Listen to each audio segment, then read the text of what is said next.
नमस्कार विद्यार्थी मित्रांनो, स्वागत आहे पुन्हा एकदा नवीन व्हिडिओमध्ये। तर हायकोर्ट मुंबई यांच्याकडून नवीन जाहिरात आलेली आहे। तर इथे ऑफिशियल वेबसाईटला ती जाहिरात प्रसिद्ध करण्यात आलेली आहे। तर आपण बघूया, इथे आपण बघू शकतोय advertisement for the post of sweeper on the establishment of Bombay high court Aurangabad bench. तर औरंगाबाद बेंच जे आहे, संभाजीनगरचं खंडपीठ जे आहे त्याकडून स्वीपर या पोस्टसाठी म्हणजेच सफाई कामगार जे पद आहे तर त्या पदासाठी आता जाहिरात प्रसिद्ध करण्यात आलेली आहे आणि त्याचे डिटेल ॲडव्हर्टाइजमेंट आणि ॲप्लिकेशन फॉर्म तर दोन्ही ऑफिशियल वेबसाईटला इथे प्रसिद्ध करण्यात आलेले आहे। तर ते आपण डिटेलमध्ये एकदा आपणसुद्धा ते बघून घेऊया आणि कशा रीतीने ते भरायचे आहेत तर ते सुद्धा आपण बघूया। तर आपण बघू शकतो इथे जाहिरात आपल्याला दिसत असेल, मुंबई उच्च न्यायालय खंडपीठ औरंगाबाद। तर इथे आपण बघतोय सफाई कामगार पदाकरता 6 उमेदवारांची निवड यादी तसेच एका उमेदवाराची प्रतीक्षा यादी, म्हणजे एकूण 6 आणि 7 उमेदवारांची यादी तयार करायची आणि त्यासाठी निरोगी इच्छुक आणि पात्र उमेदवारांकडून अर्ज मागवण्यात येत आहे। तर तुमचा जो मॅट्रिक्स असणार आहे, जे वेतन असेल तर ते 16,600 ते 52,400 या दरम्यान असेल। त्यानंतर तुमचा जो कालावधी असणार आहे अर्ज दाखल करण्याचा तर तो ऑनलाईन अर्ज नसणार आहे, तर तुम्हाला इथे ऑफलाईन अर्ज दाखल करावे लागणार आहेत। पोस्टामार्फत, स्पीड पोस्टामार्फत तुम्हाला अर्ज पाठवावे लागणार आहेत। 10 एप्रिल 2024 संध्याकाळी 5 वाजेपर्यंत पोहोचतील अशा रीतीने तुम्हाला अर्ज दाखल करायचे आणि सेल्फ अटेस्टेड केलेले आपले डॉक्युमेंट प्रमाणपत्र जे असतील आपल्याकडे तर ते सगळे त्या ॲड्रेसवर पाठवायचे। इथे आपल्याला ॲड्रेस जो आहे तो व्यवस्थितरित्या इथे दिलेला आहे, असा ॲड्रेस आपण त्या पत्रावर टाकायचा आहे। त्यानंतर पात्रता काय आहे तर फक्त 4थी पास असणार आहे, 4थी उत्तीर्ण तुम्ही पाहिजे फक्त, आणि जाहिरातीच्या प्रसिद्ध तारखेला 18 वर्षापेक्षा लहान किंवा 38 वर्षापेक्षा मोठा नसावा, म्हणजे 18 ते 38 दरम्यान तुमचं वय असलं पाहिजे। त्यानंतर तुम्हाला मराठी व हिंदी भाषा लिहिता वाचता बोलता येणं आवश्यक आहे। त्यानंतर उमेदवाराला शौचालय स्नानगृह स्वच्छतेचा, त्यानंतर झाडू कामाचा तसेच कार्यालय स्वच्छतेचा पुरेसा अनुभव असणं आवश्यक आहे। अनुभव असेल तर तुम्हाला उत्तम असणार आहे। त्यानंतर पात्र उमेदवाराच्या ज्या अटी आहेत त्या आपल्याला सगळ्यांना माहितीच आहे, ते वाचून घ्यावे व्यवस्थित। त्यानंतर छायांकित प्रती कशाचे सादर करायचे आहेत आपल्याला, TC जर असेल आपल्याकडे किंवा जन्मतारखेचा पुरावा काही असेल दुसरा तर तो आपल्याला सादर करायचा आहे, किंवा गुणपत्रक असेल तर ते गुणपत्रक आपल्याला जिथपर्यंत असतील तिथपर्यंत त्याच्या प्रती, छायांकित प्रती म्हणजे झेरॉक्स प्रती आपल्याला सादर करायच्या आहेत। झेरॉक्स प्रती सेल्फ अटेस्टेड सगळ्या झेरॉक्स प्रती सादर करायच्या आहेत, ओरिजिनल डॉक्युमेंट्स पाठवायचे नाही आहेत। आणि इथे आपण खाली बघू शकतो वेगवेगळे डॉक्युमेंट्स इथे दिलेले आहेत। पूर्व अनुभव असल्याचं अनुभव प्रमाणपत्र पाहिजे सफाई कामगार असल्याचं, त्यानंतर डोमेसाईल पाहिजे आपलं अधिवास प्रमाणपत्र, विवाहित महिला उमेदवार नाव बदललेलं असेल तर त्याच्या बाबतीतलं प्रमाणपत्र पाहिजे, त्यानंतर विशेष शैक्षणिक अर्हता असेल तर त्याचंसुद्धा प्रमाणपत्र, आणि इतर कोणते डॉक्युमेंट तुम्हाला न्यायालयाने विचारले तर ते सुद्धा तुमच्यासोबत हवेत। त्यानंतर लहान कुटुंबाचं प्रमाणपत्र तुम्हाला जोडावं लागेल। त्यानंतर 2 प्रतिष्ठित व्यक्तींनी दिलेल्या चारित्र्य संपन्नतेविषयी 2 प्रमाणपत्र तुम्हाला जोडायचे आहेत। त्यानंतर तुम्ही जर शासकीय कर्मचारी असाल तर सक्षम प्राधिकाऱ्याची ना हरकत घेतल्याची NOC तुमच्याकडे असणं गरजेचं आहे। त्यानंतर पत्ता आणि 5 रुपयांचं पोस्टाचं तिकीट लावलेलं कोरं पाकिट आपल्याला पाठवायचं आहे। पासपोर्ट आकाराचा स्वतःचा एक फोटो आपल्याला त्यासोबत पाठवायचा आहे। तर हे सगळे डॉक्युमेंट आपल्याला त्यासोबत पाठवायचे आपला अर्ज भरताना। आणि तुम्ही फॉर्म दाखल केला म्हणजे तुम्हाला बोलवतीलच परीक्षेसाठी असं सांगता येत नाही, हे सुद्धा आपण लक्षात घ्यायचं आहे। त्यानंतर मूल्यांकन पद्धती कशी असणार आहे, तुमचे गुण कशा पद्धतीने दिले जाणार आहेत, तर प्रात्यक्षिक परीक्षा असेल, प्रॅक्टिकल असेल तर त्यासाठी तुम्हाला 30 गुण असतील।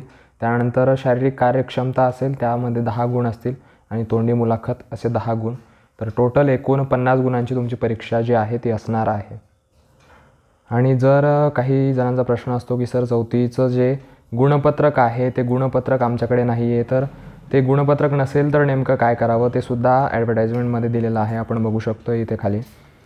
तर 4थी इयत्ता 4थीचे गुणपत्रक नसेल तर त्याने किंवा तिने अर्ज भरताना इयत्ता 4थीकरिता काल्पनिकरित्या 50% गुणांची नोंद अर्जामध्ये शैक्षणिक अर्हतेच्या रकान्यात करायची आहे आणि आपलं 10वीचं वगैरे सर्टिफिकेट असेल तर ते लावणं तुम्हाला गरजेचं असणार आहे। आणि अर्ज पाठवताना एक गोष्ट आपल्याला लक्षात ठेवायची आहे, अर्ज पाठवताना पाकिटावर सफाई कामगार या पदाकरता अर्ज असं ठळक अक्षरात मोठ्या अक्षरात आपल्याला लिहायचं आहे तिथे. आणि आपल्याला अर्ज भरताना कोणतेही शुल्क भरण्याची आवश्यकता नाही आहे, पण अल्पसूची शॉर्टलिस्ट कॅन्डिडेटची जी लिस्ट आहे ती प्रसिद्ध केल्यानंतर आपल्याला राष्ट्रीयकृत बँकेतून 200 रुपयाचा डिमांड ड्राफ्ट किंवा मग पोस्टल ऑर्डर काढावी लागेल आणि ते आपल्याला तिथे द्यावं लागणार आहे. आणि जी निवड सूची प्रसिद्ध होणार आहे तर ती निवड सूची या ठिकाणी आपला शौचालय स्नानगृह स्वच्छतेचा, झाडू कामाचा, कार्यालय परिसर स्वच्छतेचा जो अनुभव असेल तर त्यानुसार आपली शॉर्टलिस्ट करण्यात येणार आहे. बाकीच्या ज्या अटी शर्ती असतील तर त्या तुम्ही व्यवस्थित ही ॲडमध्ये ज्या आहेत तर त्या वाचून घ्यायच्या आहेत. आणि त्यानंतर आपण आता बघूया की नेमका फॉर्म कशा पद्धतीचा आहे आणि त्यामध्ये कोणती कोणती इन्फॉर्मेशन आपल्याला भरणं गरजेचं असणार आहे. तर या ठिकाणी आपला जो ॲप्लिकेशन फॉर्म आहे तो ओपन झालेला आहे. या ठिकाणी पासपोर्ट फोटो आपल्याला दिसत असेल. त्यानंतर इथे विषय वगैरे सगळं प्रिंटेड ऑलरेडी त्यांनी दिलेलं आहे. आणि इथे संपूर्ण नाव असेल, पत्रव्यवहाराचा संपूर्ण पत्ता, कायमस्वरूपीचा पत्ता. त्यानंतर खाली बघूया आपण रहिवासी आहे की नाही. त्यानंतर भ्रमणध्वनी क्रमांक, ईमेल ID, त्यानंतर जेंडर, त्यानंतर धर्म, जात, जातीचा प्रवर्ग, त्यानंतर जन्मस्थळ, जन्मदिनांक. या ठिकाणी सगळं लिहायचं आहे आपल्याला, जसं डॉक्युमेंट्सवर असेल तसंच लिहायचं आहे. त्यानंतर जाहिरातीच्या तारखेस अर्जदाराचं जे वय आहे ते तिथे लिहायचं आहे आपल्याला. त्यानंतर आपण विवाहित आहो की नाही ते तिथे लिहायचं आहे. मुलांची संख्या, त्यानंतर तिथे 28/3/2005 नंतर जन्माला आलेले मुलांची संख्या. त्यानंतर अवगत असलेल्या भाषा, शैक्षणिक अर्हता. इथे तुम्हाला बराच मोठा कॉलम दिलेला आहे, इथे तुम्ही भरू शकता.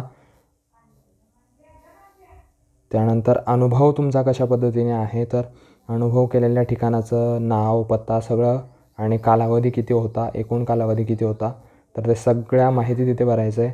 आणि इतर विशेष अर्हता तुमच्याकडे काय आहेत तर त्यासुद्धा इथे तुम्हाला टाकायच्या आहेत. काही गुन्हा वगैरे तुमच्या विरुद्ध आहे की नाही ते सगळं इथे.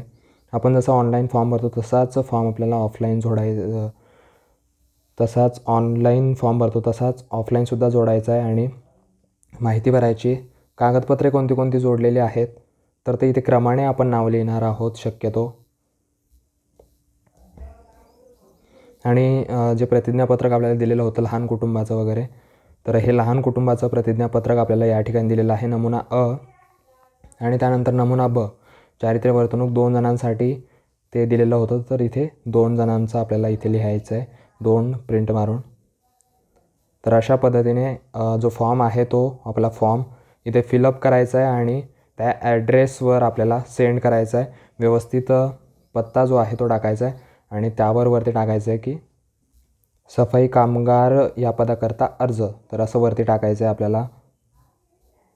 आणि हा पत्ता एक आपल्याला लक्षात ठेवायचा व्यवस्थित.